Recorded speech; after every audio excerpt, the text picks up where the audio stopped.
திரு K Annamalai IPS அவர்கள் நம்மிடையே சிறப்புரையாற்றுவார்.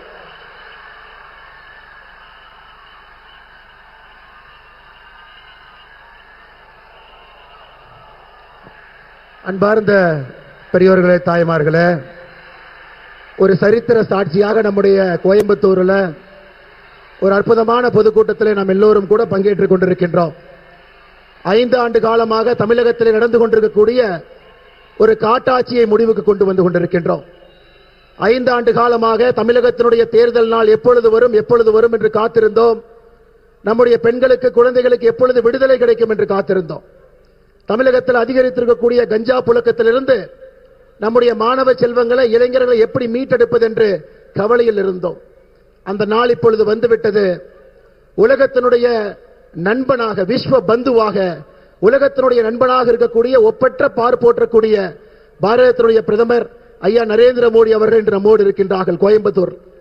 இன்று நமக்கு ஒரு உற்சாகம் கொடுத்து, உத்வேகத்தை கொடுத்து, அடுத்த 3 நாட்களும் கூட கண் துஞ்சாமல் பணி செய்து தமிழகத்தில் திராவிட முன்னேற்ற கழகத்தினுடைய ஆட்சியை வேரோடு மண்ணோடு பிடுங்கி எறிந்து மே 4க்கு பிறகு இன்று நம்முடைய எதிர்க்கட்சி தலைவராக இருக்கக்கூடிய அருமை அண்ணன் எடப்பாடி பழனிசாமி அவர்கள் மே 4க்கு பிறகு தமிழகத்தினுடைய முதலமைச்சராக அந்த நாற்காலியில் வந்து அமர்ந்து நாம் எதிர்பார்க்கக்கூடிய ஒரு நல்லாட்சியை தமிழக மக்களுக்கு அளித்து அடுத்த 5 ஆண்டு காலம் மக்களுடைய நலமும் வளமும் பெருகட்டும் என்று எல்லோரும் அந்த நாளுக்காக காத்துக் கொண்டிருக்கின்றோம்.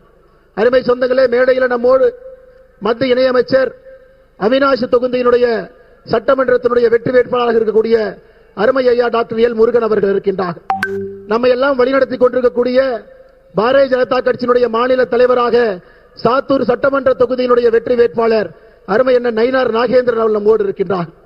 இந்த கொங்கு பகுதியில் 23 தொகுதிகளுக்கும் கூட ஒரு தளபதியாக, கொங்குல எப்பொழுதும் கூட திராவிட முன்னேற்ற கழகத்துக்கு வேலை இல்லை என்று பறைசாற்றிக் கொண்டிருக்கக்கூடிய தொண்டாமுத்தூர் தொகுதியினுடைய வெற்றி வேட்பாளர் அருமை அண்ணன் எஸ்பி வேலுமணி அவர்கள் நம்மோடு இருக்கின்றார். பாரதிய ஜனதா கட்சியினுடைய தேசிய மகளிர் அணியினுடைய தலைவி, உங்களுடைய முழு அன்பையும் பெற்றிருக்கக்கூடியவர், கோயம்புத்தூர் வடக்கு தொகுதியினுடைய பாரதிய ஜனதா கட்சியினுடைய வெற்றி வேட்பாளர் அருமை அக்கா வானதி ஸ்ரீனிவாசன் அவர்கள் நம்மோடு இருக்கின்றார். அருமை சொந்தங்களே, மேடையில் இந்த தலைவர்களோடு நம்முடைய கொங்கு மண்டலத்தில் 23 தொகுதியினுடைய வெற்றி வேட்பாளர்களும் கூட மேடையில் நம்முடைய பாரத பிரதமர் ஐயா நரேந்திர மோடி அவரோடு அமைந்திருக்கின்றார். மதுராந்தகத்தில் ஆரம்பித்தோம், கட்சிகளாக இருந்தோம், கூட்டணி அமைத்தோம், மதுரைக்கு வந்தோம், ஒன்றாக இணைந்தோம், திருச்சிக்கு சென்றோம், மக்களுக்கு நாம் என்னவென்று சொன்னோம், நாகர்கோவில்ல நம்முடைய வலிமையை காட்டினோம், கோயம்புத்தூரில் வெற்றிக்கான பறைசாற்றலை செய்து கொண்டிருக்கின்றோம். அருமை சொந்தங்களே, பாரத பிரதமர் ஐயா நரேந்திர மோடி அவர்கள் மதுராந்தகத்தில் ஆரம்பித்த நம்மோடு தேர்தல் காலம் முழுவதும் நம்மோடு மதுராந்தகத்திலிருந்து கோயம்புத்தூர் வரை நம்முடைய கையை பிடித்து வழிநடத்தி இங்கே கொண்டு வந்து விட்டிருக்கின்றார்கள். நம் எல்லோருக்கும் தெரியும், ஏப்ரல் 23ஆம் தேதி தமிழகத்தினுடைய அரசியல் களத்தில் ஒரு மிக மிக முக்கியமான தேர்தல் என்பது நமக்கு தெரியும். இந்த தேர்தல் என்பது ஒரு குடும்ப ஆட்சியை வீட்டுக்கு அனுப்புகின்றோம், சட்டம் ஒழுங்கை சரி செய்கிறோம், கஞ்சா புழக்க வழக்கத்தை கட்டுப்படுத்துறோம், தமிழகத்தில் ஏழை மக்களுக்கான ஒரு ஆட்சியை கொண்டு வருகின்றோம். Broker, middleman, commission, corruption, collection இல்லாத ஒரு ஆட்சியை அடுத்த 5 ஆண்டு காலத்துக்கு நிறுவப் போகின்றோம். குழந்தைகள், பெண்களை மையப்படுத்தி அவர்களுக்கு முக்கியத்துவம் கொடுத்த ஒரு ஆட்சியை மே 4 தமிழகத்தில் பார்க்க போகின்றோம். இதெல்லாம் நடக்க வேண்டும் என்றால் தமிழகத்தில் நாம் எல்லோரும் தெளிவாக இருக்க வேண்டும். ஒரு வாக்கையும் கூட திராவிட முன்னேற்ற கழகத்திற்கோ காங்கிரஸ் கட்சிக்கோ ஒரு வாக்கை கூட ஒரு தமிழன் தமிழகத்திலே நாம் அளிக்கக்கூடாது என்பதிலே நாம் உறுதியாக இருக்க வேண்டும். அருமை சொந்தங்களே, அதே நேரத்தில் உங்களுக்கு தெரியும், 2009ஆம் ஆண்டு நவம்பர் மாதத்தில் குஜராத் மாநிலத்தில் உள்ளாட்சி தேர்தலில் பெண்களுக்கு 50% இடஒதுக்கீடு கொண்டு வந்தது யார்? 2009 குஜராத்தில் உள்ளாட்சி தேர்தலில் பெண்களுக்கு 50% இடஒதுக்கீடு கொடுத்தது இந்தியாவுடைய முன்னோடியாக அன்று குஜராத்துடைய முதலமைச்சராக இருந்த பாரத பிரதமர் நரேந்திர மோடி அவர்கள். அருமை சொந்தங்களே, அதே போல 2016 பிப்ரவரி மாதம் தமிழகத்தில் உள்ளாட்சியில் பெண்களுக்கு 50% இடஒதுக்கீடு கொடுத்தது யார்? அன்று தமிழகத்தினுடைய முதலமைச்சராக இருந்த புரட்சி தலைவி அம்மா ஜெயலலிதா அவர்கள். இருவரும் பெண்களுக்காக எப்பொழுதும் தன்னுடைய ஆட்சியில அவர்களை மையப்படுத்தி ஆட்சி நடத்தியிருக்கின்றார்கள். அருமை சொந்தங்களே, நேற்று பாராளுமன்றத்தில் பாரத பிரதமர் ஐயா நரேந்திர மோடி அவர்கள் பெண்களுக்காக, தாய்மார்களுக்காக 2029 பாராளுமன்ற தேர்தலில் 33% இடஒதுக்கீடு கொண்டு வருவதற்காக கொண்டு வந்த மசோதாவை தோற்கடித்தது யார்? காங்கிரஸ் கட்சியும் திராவிட முன்னேற்ற கழகமும். அருமை சொந்தங்களே, தமிழின விரோதிகள் மட்டுமல்ல, இந்தியாவில் இருக்கக்கூடிய ஒரு பெண்களுக்கும் விரோதியாக ஒரு கட்சி இருக்குன்னா அது திராவிட முன்னேற்ற கழகம், காங்கிரஸ் கட்சியும். தமிழகத்தினுடைய எம்பி அதிகப்படுத்தி 39 இருந்து 59, தென்னிந்தியாவுடைய எம்பி 129 இருந்து 195.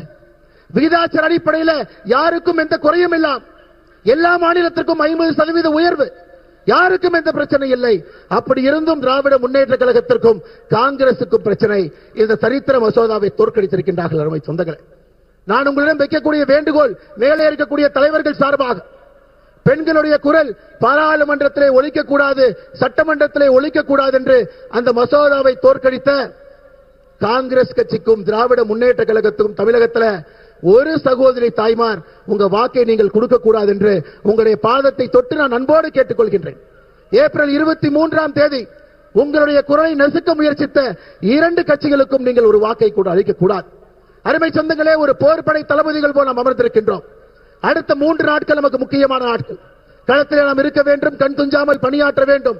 ஒரு வாக்கையும் கூட இரட்டை இலைக்கு, நம்முடைய தாமரைக்கு, நம்முடைய குக்கர் சின்னத்திற்கு, நம்முடைய மாம்பழத்திற்கு, தேசிய ஜனநாயக கூட்டணி எல்லா தலைவர்களுக்கு, வேட்பாளர்களுக்கு அதை கொண்டு வந்து சேர்த்த வேண்டிய ஒரு பொறுப்பு, மிகப்பெரிய பொறுப்பு நம்முடைய கட்சி நமக்கு கொடுத்திருக்கின்றார்.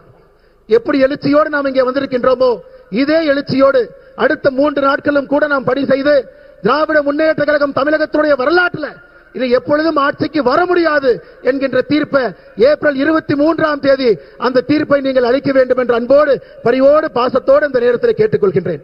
அருமை சொந்தங்களே, இன்னைக்கு நம்முடைய பாரத பிரதமருக்கு ஒரு அற்புதமான வரவேற்பு கொடுப்பதற்காக உங்களிடம் ஒரு வேண்டுகோள் வைக்கின்றேன். உங்க கையில் இருக்கக்கூடிய தொலைபேசி எடுங்க, டார்ச் ஆன் பண்ணுங்க, அதை பிரதமருக்கு காட்டுங்க. தமிழகத்தினுடைய இருட்டாட்சியிலிருந்து வெளிச்சம் வேண்டும் என்று காட்டுங்கள். மக்கள் வெளிச்சத்தை நோக்கி செல்ல வேண்டும் என்று காட்டுங்கள்.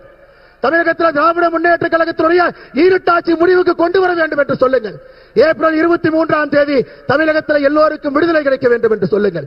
அருமை சொந்தங்களே, உங்கள் கையில் இருக்கக்கூடிய செல்போன் இருக்கக்கூடிய லைட்டை பாரத பிரதமர் நரேந்திர மோடி அவர்களுக்கு, நம்முடைய வாக்காளர் பெருமக்களுக்கு நீங்கள் காட்டி உங்களுடைய உற்சாகத்தை வெளிப்படுத்திக் கொண்டிருக்கின்றீர்கள். அதற்காக நன்றி தெரிவித்து மேடையில் இருக்கக்கூடிய எல்லா நம்முடைய அன்பு சொந்தங்களும் 23 வெற்றி வேட்பாளரும் சட்டமன்றத்தில் வெற்றி பெற்று 23 குரல்கள் தேசிய ஜனநாயக கூட்டணி சார்பாக ஒலிக்க வேண்டும் என்று எல்லா வல்ல இறைவனை நான் கும்பிடக்கூடிய சிவனை வேண்டிக் கொள்கின்றேன். நாம் எல்லோரும் சேர்ந்து அதை சாத்தியப்படுத்துவோம்.